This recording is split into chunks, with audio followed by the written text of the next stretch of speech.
Эфир абхазского телевидения продолжает русская служба новостей. Здравствуйте. Сегодня в выпуске. Спутник ВИ в Абхазии. В республике стартовала вакцинация от COVID-19. Памятная дата. В Абхазии отметили день рождения народного поэта Баграта Шинкупа. Опасная альтернатива. Вредны ли электронные сигареты? Спецрепортаж программы.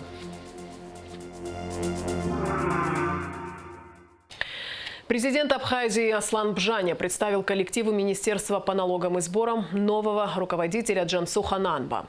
Глава государства поблагодарил коллектив министерства за проделанную работу, поздравил Джансу Хананба со вступлением в должность, пожелал ему успехов и плодотворной деятельности. Президент нацелил министерство на проведение серьезной аналитической работы. Аслан Бжаня также подчеркнул, что работа главного фискального органа страны должна быть открытой и прозрачной. Новый министр по налогам и сборам Джансу Хананба в свою очередь поблагодарил главу государства за оказанное доверие и отметил, что все обозначенные президентом задачи будут выполнены. Я хотел бы поблагодарить лично вас, поблагодарить ваш коллектив за ваш труд. Я внимательно отслеживаю цифры, я их получаю еженедельно. И та тенденция, которая обозначилась в этом году, по итогам 4 месяцев этого года, она вселяет уверенность в том, что у нас, у вас здесь, в вашем коллективе, неплохо получается. Мною принято решение назначить министром Джансуху Эдуардовича, человек, который знает, о чем идет речь, человек, который был министром финансов. Вы люди образованные, опытные. Помните такие времена, когда налоговая служба была в составе Министерства финансов. Так было. В пору моей молодости, потом это стало немножко по-другому. Речь идет о смежных профессиях, поэтому тут не потребуется времени для того, чтобы войти в курс дела. О чем бы я вас попросил, уважаемые коллеги, вот этот темп, который вами задан, надо будет выдержать. Специалисты говорят о том, что есть у нас ресурсы в этом плане, и их необходимо раскрывать. Я имею в виду повысить качество администрирования. Надо будет провести серьезную аналитическую работу, посмотреть дальше, как нам быть, какие налоги у нас должны быть в принципе, от каких налогов, возможно, нам придется отказаться. То есть необходимо в течение уже этого года выработать программу развития налоговой инспекции.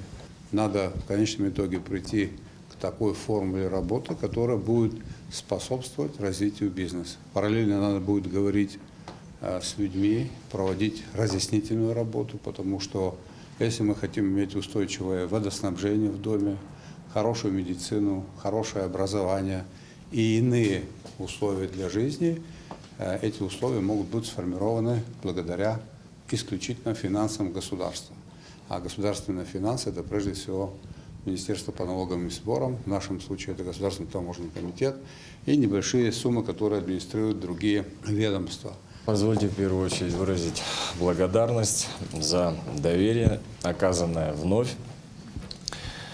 Я хочу сказать, что все цели и задачи, обозначенные вами, будут реализованы в этом коллективе. Говорить это дает мне основание то, что многих из работников я знаю лично, со всеми остальными обязательно познакомлюсь лично. Учитывая роль данного министерства в деятельности и развитии государства в целом, мы сделаем все, что в наших силах, чтобы в первую очередь сохранить ту положительную тенденцию, которую мы наблюдаем сейчас, но, естественно, приложить максимум усилий, чтобы деятельность, которой занимается министерство, развивалась и показывала более высокие результаты. Спасибо. Пользуясь случаем, Джансух Эдуардович, хотел бы вас попросить в течение недели, 10 дней, как только вы в детали работы вникнете, подготовьте список от 3 до 5 служащих, в Министерстве по налогам и сборам, которых вы хотели поощрить. Мы их поощрим. Вице-премьер, министр финансов Владимир Делба представил коллективу Министерства здравоохранения нового руководителя. Накануне президент Абхазии Аслан Бжаня подписал указ об освобождении от должности Тамаза Цахнакия и назначении на пост министра здравоохранения Эдуарда Бутба. Представляя ведомству нового руководителя, Владимир Делба отметил, что в системе здравоохранения Абхазии сделано немало. Однако предстоит сделать еще больше, особенно в сфере повышения эффективности медицинской помощи нашим гражданам. Эдуард Валерьянович не новый человек в системе здравоохранения. Он известен как квалифицированный врач, профессиональный менеджер, знающий цену труда медицинских работников. Ранее он занимал ряд ответственных должностей, имеет достаточный опыт и управленческие навыки в сфере здравоохранения. Уверен, что оказанное высокое доверие президентом Республики Абхазия он достойно выполнит и в своей работе будет руководствоваться принципами государственности, высокого профессионализма, прозрачности и справедливости. Со своей стороны хотел бы передать слова руководства Республики Абхазия о всесторонней поддержке системы здравоохранения, в части обеспечения финансирования, как и прежде, система здравоохранения остается в числе самых главных приоритетных направлений расходов государственного бюджета в числе социально значимых расходов. Уважаемые друзья, в свою очередь хотел бы поблагодарить Тамаза Мурмановича за работу. Ситуация в здравоохранении в настоящее время непростая, и усилия Тамаза Мурмановича по сдерживанию ситуации, в частности, его вклад в борьбу с COVID-19, был высоко оценен президентом Республики Абхазия, и Тамаз Мурманович удостоен высшей государственной награды Республики Абхазия, ордена Магдебша 3-й степени. Я уверен в том, что его компетенции, опыт, знания и навыки и в дальнейшем послужат для решения государственных задач в сфере здравоохранения. Прежде всего хочу выразить слова искренней благодарности центральному аппарату Министерства здравоохранения и в целом всему нашему медицинскому сообществу за эту огромную работу, которую мы с вами проводили в борьбе с коронавирусной инфекцией, в первую очередь, конечно же. Ну и другие вопросы, которые мы решали ежедневно в рамках действующих целевых ведомственных программ, других нормативных актов, которыми мы руководствовались в своей работе. И это, конечно, огромное количество пациентов, которым мы оказывали помощь по разным направлениям, ну и так далее. То есть это ежедневный кропотливый труд, и, безусловно, каждый из вас внес в это дело свой особый вклад, за что я им всем, моему коллективу, выражаю искреннюю благодарность. Хочу пожелать новому руководству больших успехов. Я хочу также, в свою очередь, поблагодарить вас за ту проделанную работу. В первую очередь, в это тяжелое время, которое мы все сегодня застали, и вчера это была борьба с ковидом и просто оказывание медицинской помощи нашим гражданам. Спасибо вам огромное. Спасибо. Спасибо.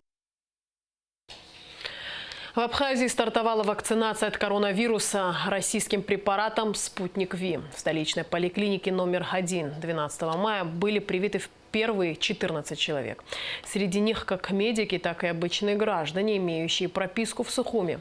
Как в медучреждении проходит процедура вакцинации, узнавали наши корреспонденты.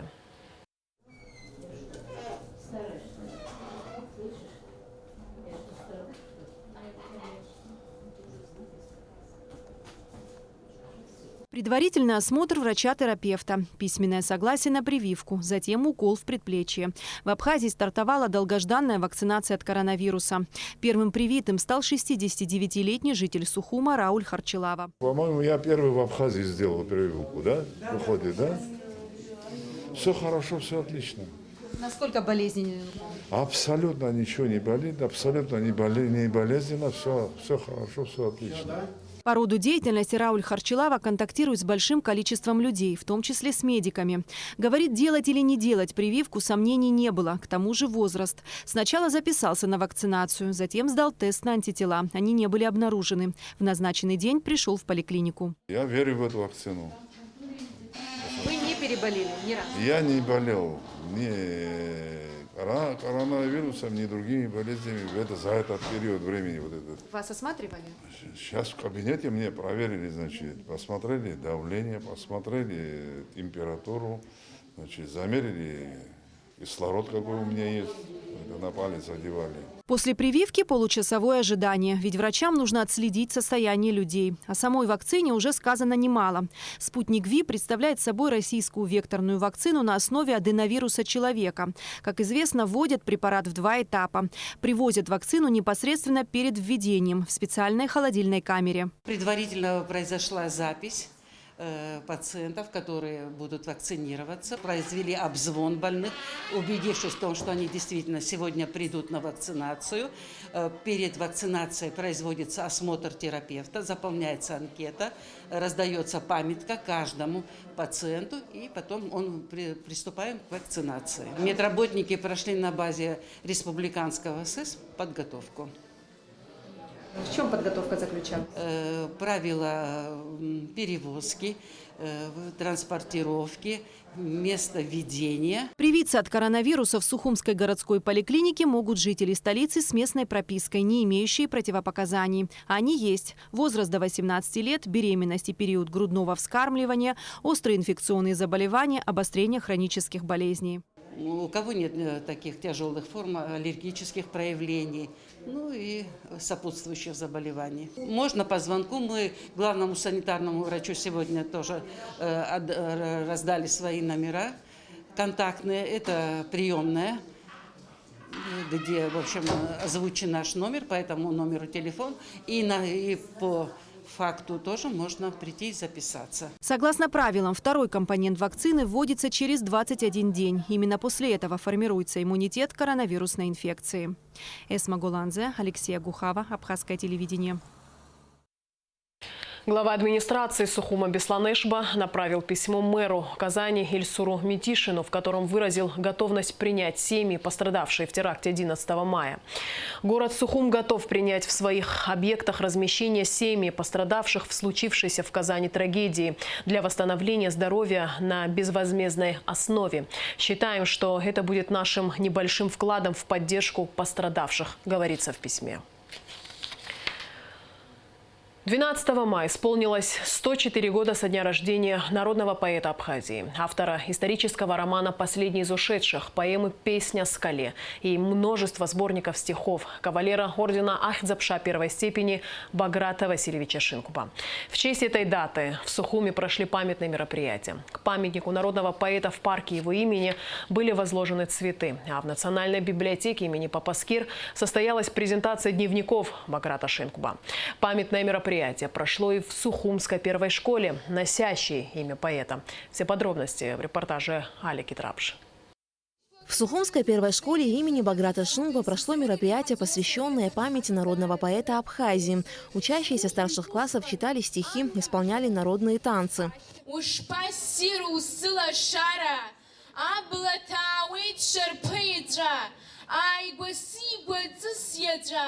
Иршан хагу пирхылцуаша, джарашарта кыгадзамша, апсны узбой тушашадза, да чанасып ксасаштадзам, насып сыма убаша узысхарц, вара узыха сыбжитызгарц.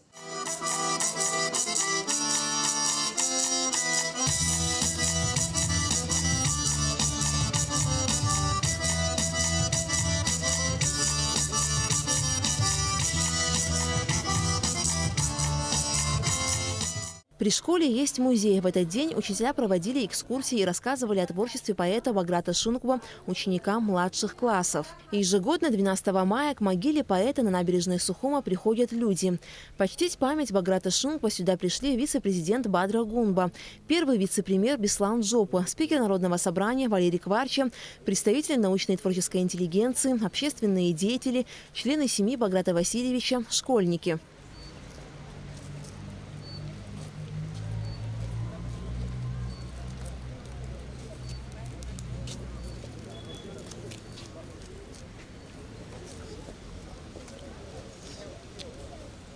Произведения выдающегося абхазского поэта, прозаика Баграта Шункова оказали огромное влияние на развитие национальной литературы Абхазии.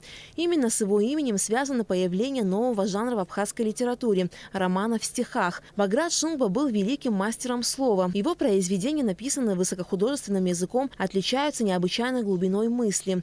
Его исторический роман «Последний из ушедших» стал известен на весь мир.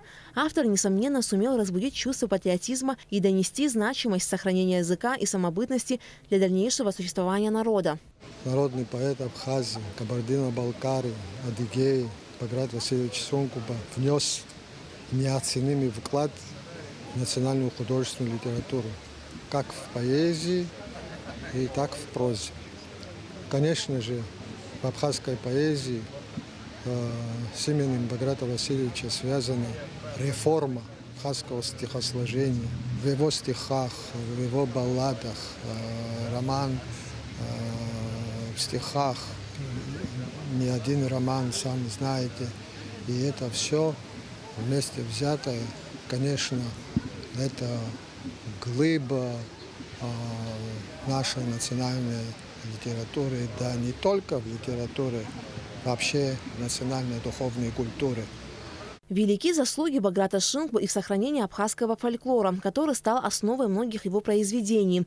Кроме того, выдающийся абхазский поэт, прозаик известен как историк, лингвист, исследователь абхазо-адыгских языков и истории абхазо-адыгских народов. Внук Баграта Васильевича Ливан Мика отмечает важность сохранения абхазского языка. Писатели наши, классики наши очень большую работу в 20 веке провели, фундаментальную. И, слава Богу, у нас есть большая литература, которая таких малочисленных народов мало у кого есть. Большое счастье, что у нас есть. И я думаю, нам нужно очень много пропагандировать абхазский язык, абхазскую культуру, ее развивать. Я думаю, что такое внимание со стороны общества и к произведениям, самое главное, очень важно. И я думаю, очень важно в разных форматах новых сегодня заниматься пропагандой этой литературы. И я думаю, тогда и молодежь будет хорошо воспринимать. Также в день рождения Баграта Шункова в Национальной библиотеке состоялась презентация его дневников, написанных с 1967 по 1978 годы. В своих дневниках писатель подробно описывает события тех лет и с какими трудностями ему, как государственному деятелю, приходилось сталкиваться. Книга была издана еще в прошлом году при поддержке Фонда развития абхазского языка имени Баграта Шункова. Однако презентацию из-за пандемии пришлось перенести. Сегодня, в день 104-летия Баграта Васильевича Шункова, мы решили провести презентацию. И вместе с тем, сегодня же во второй части этой презентации мы говорим о необходимости, и у нас есть определенные договоренности, в том числе и с Министерством культуры, и с руководством Абхазии, что к 105-летию необходимо провести международный фестиваль абхазского языка имени Баграта Шункова, ежегодный международный фестиваль. И в этой связи сегодня в презентации в онлайн-формате, например, участвует Денис Киршалович Чачхалия. Мы также планируем, что этот фестиваль будет широко представлен, в том числе и в странах проживания абхазской диаспоры. Так что сегодня у нас презентация дневников и плюс очень обсуждение такой инициативы международного фестиваля абхазского языка имени Баграта Шингба. Народный поэт Абхазии Баграт Шингба навсегда останется в памяти нашего народа как большой патриот своей страны. Алика Трапш, Михаил Братухин, Арина Агухава, Абхазское телевидение. С 12 мая в Государственном музее боевой славы открыта фотовыставка, посвященная 76-й годовщине со дня рождения первого президента Абхазии Владислава Ардзанба. До 15 мая экспозицию могут посетить все желающие. Помимо фотографий, на выставке также можно увидеть и первый автомобиль Владислава Григорьевича. Здесь собраны фотографии из архива семьи Владислава и из других архивных материалов. Не только здесь, в этом зале, можно пройти будет по коридору отсюда и до самого его зала, посвященного самому Владиславу Григорьевичу, идет эта выставка. Она не сосредоточена в одном только зале. И также на улице перед музеем стоит машина Владислава Ардзанба, на которой он ездил, будучи председателем Верховного Совета Республики Абхазия. Цель выставки, чтобы народ знал о нашем первом президенте, чтобы подрастающее поколение знало, видело и помнило о нем.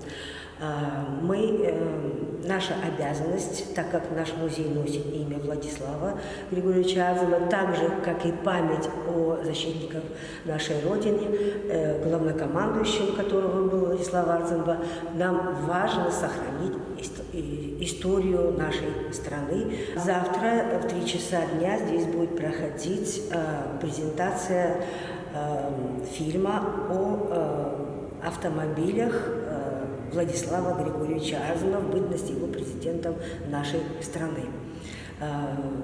Очень интересно, мне кажется, будет это мероприятие проводиться. Многие заинтересованы увидеть интересные факты, о которых не все знают. Здесь будут его все водители, его ближайшее окружение. В честь основателя современного независимого абхазского государства Владислава Григорьевича Ардзанба в Музее боевой славы состоялся вечер памяти, организованный Республиканской политической партией «Форум народного единства Абхазии». В мероприятии приняли участие вице-президент Бадра Гумба, спикер парламента Валерий Кварча, политические и общественные деятели, ученые, ветераны Отечественной войны народа Абхазии. С основным докладом о жизни и деятельности Владислава Ардзанба выступил доктор филологических наук, член Союза писателей Абхазии Владимир Зантария. Воспоминаниями о первом президенте Абхазии поделились журналист Виталий Чамагуа, ветеран войны Геннадий Цвижба, поэт, общественный и политический деятель Геннадий Аламия. Гулрыбский районный суд не удовлетворил ходатайство адвоката Ахры Авицба об изменении меры пресечения на иную, не связанную с содержанием под стражей, наличие абхазского гражданства, 7 малолетних детей, постоянного места жительства, положительные характеристики и отсутствие судимости не являются безусловным основанием для изменения меры пресечения на более мягкую, следует из решения суда. Также отмечается, что при принятии указанного решения судом не обсуждался вопрос о виновности либо невиновности Авицба, а также иные вопросы, которые являются предметом судебного разбирательства по существу. Дело Ахры Авицба было передано в Гулрыбский районный суд по приказу Верховного суда, так как сроки полномочия судей Сухумского районного суда, где должно было разбираться дело, истекли. Ахра Авицба и 4 его охранников обвиняются в незаконном хранении и сбытии оружия и боеприпасов по предварительному сговору. Министр просвещения и языковой политики на Алгабле встретился с заведующим кафедрой административно-правовых дисциплин и таможенного дела Московского гуманитарного экономического университета Андреем Голубевым. В рамках встречи обсуждалась возможность взаимодействия между министерством и российским вузом в плане подготовки специалистов. Андрей Голубев презентовал высшее учебное заведение, а также рассказал о специальностях и направлениях, которые предлагает Московский гуманитарный экономический университет абитуриентам.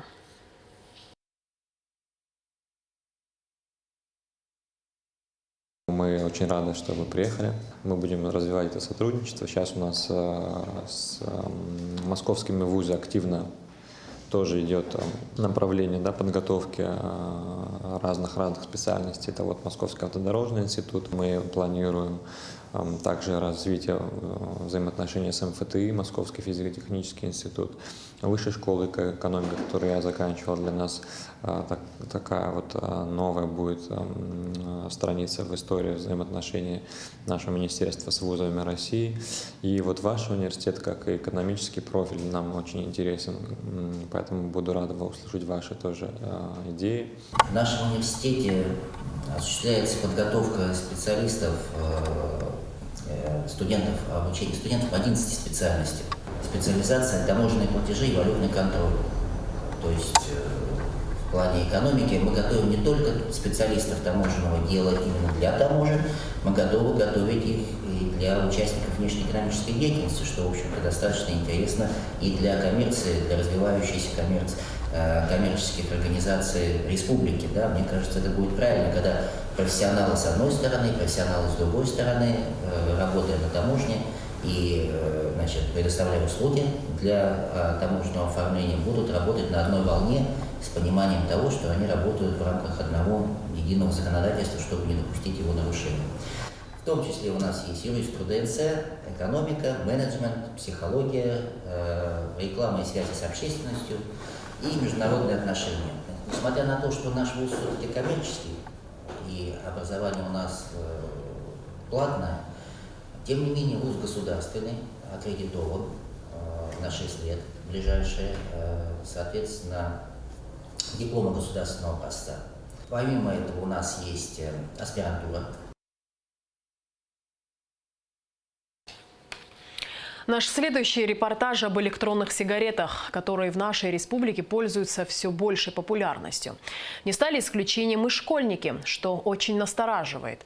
Электронные сигареты были впервые изобретены 13 лет назад. Одна из главных причин, почему они так быстро завоевали популярность, заключается в том, что многие люди считают их наиболее безопасной альтернативой курению традиционных сигарет. Так ли это? В теме разбиралась Сария Кварацхелия. Пожалуйста, знаком с этими сигаретами? Да, видел, как в магазинах их продают. Ну, я так подозреваю, что оно влияет на дыхательную систему в первую очередь. Ну и из-за большого содержания никотина в нем, я думаю, негативно влияет на сердце, на другие органы жизненно важные. А в твоем окружении есть вот, которые курят именно? Ну да, были люди. До 18 лет? Ну да.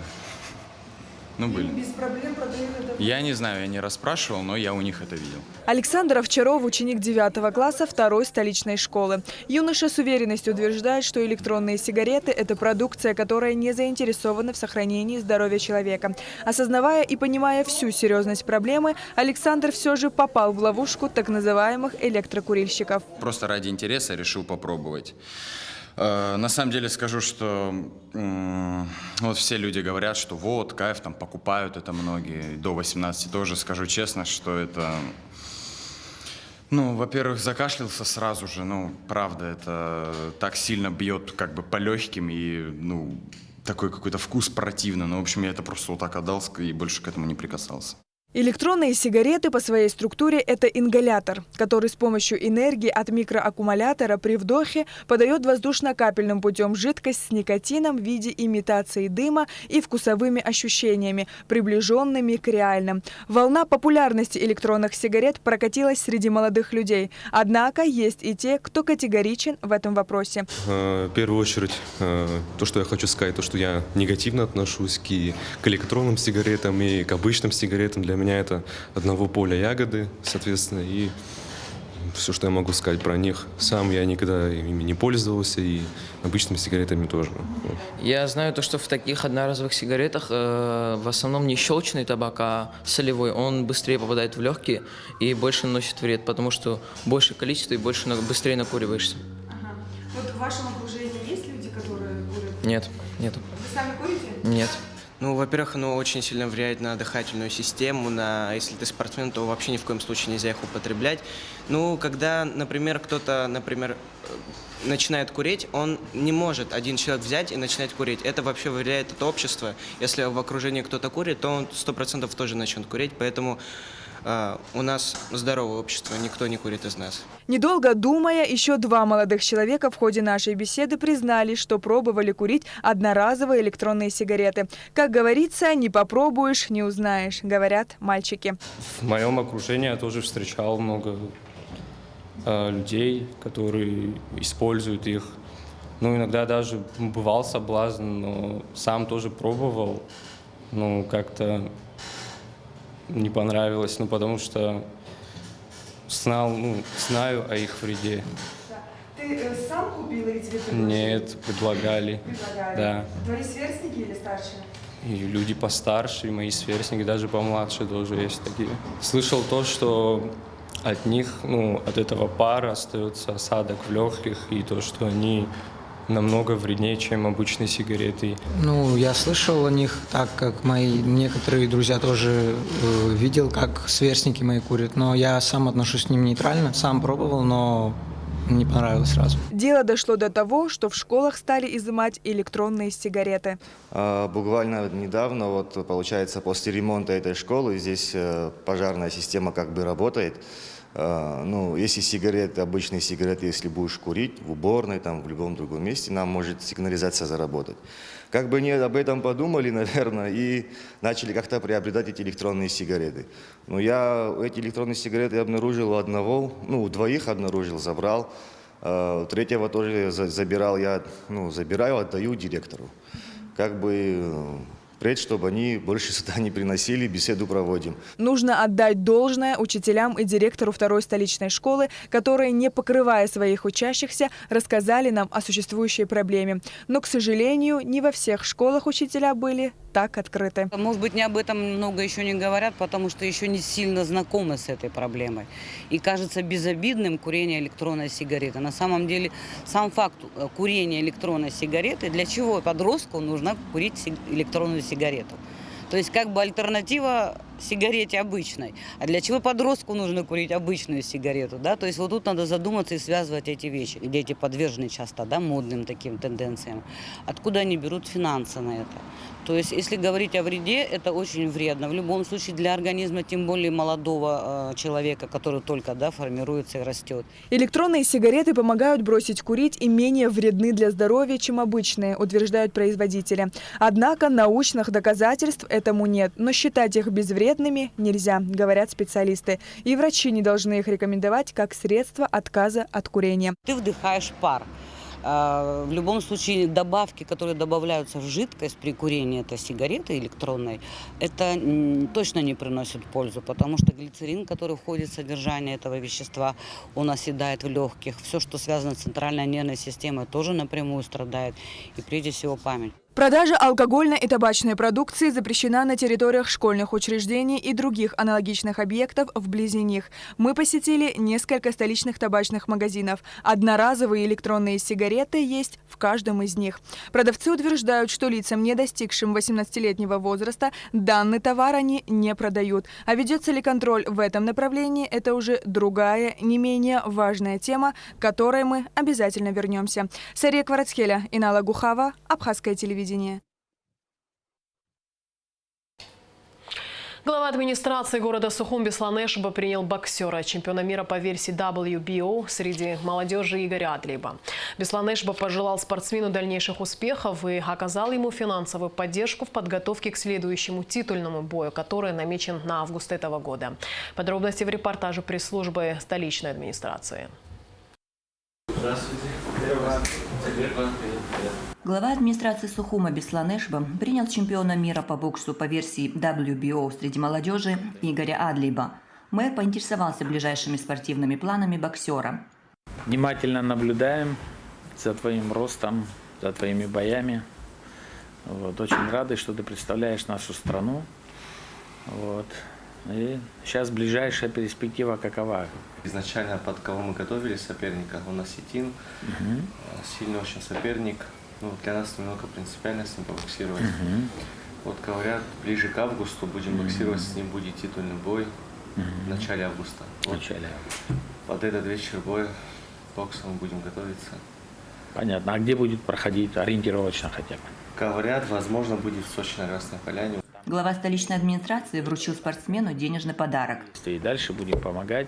Я очень рад, что ты достойно представляешь нашу страну на таких больших аренах. Вот. Непростой вид спорта, все прекрасно понимаем, нужна выдержка, нужен стержень, все для этого у тебя есть. Поэтому успехов тебе хотим пожелать, и мы все за тебя очень здорово болеем, чтобы ты понимал. И не только те, кто работает в администрации, но и вся Абхазия смотрит на твои бои. Успехов тебе, крепкого здоровья. И, как говорится, чем больше будет титулов, тем будет приятнее нам всем.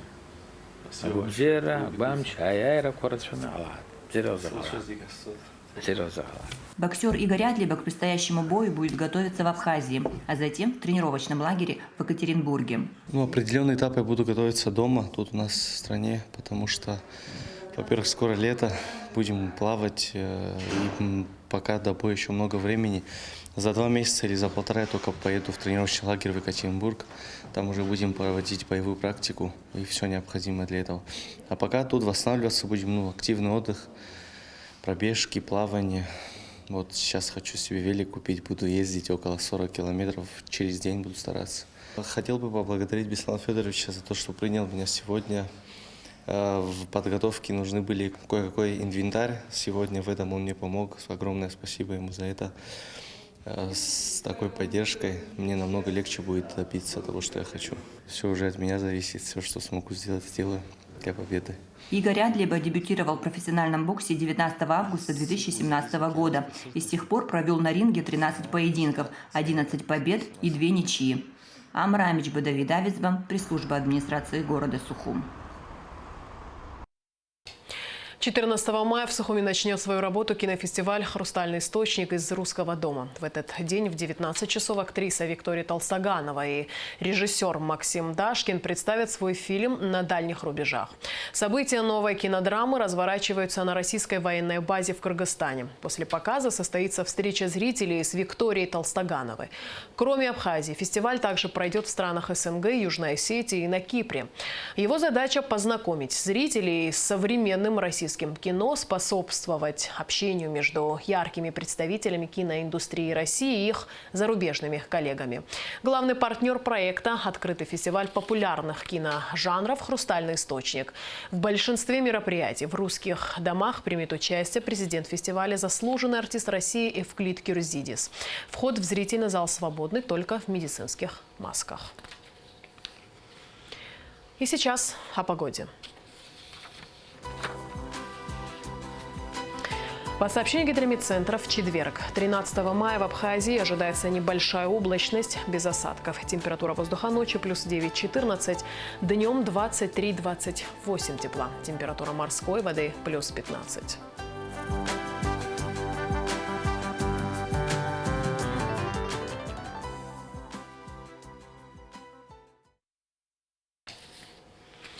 На этом наш выпуск завершен. Всего доброго и до встречи в эфире.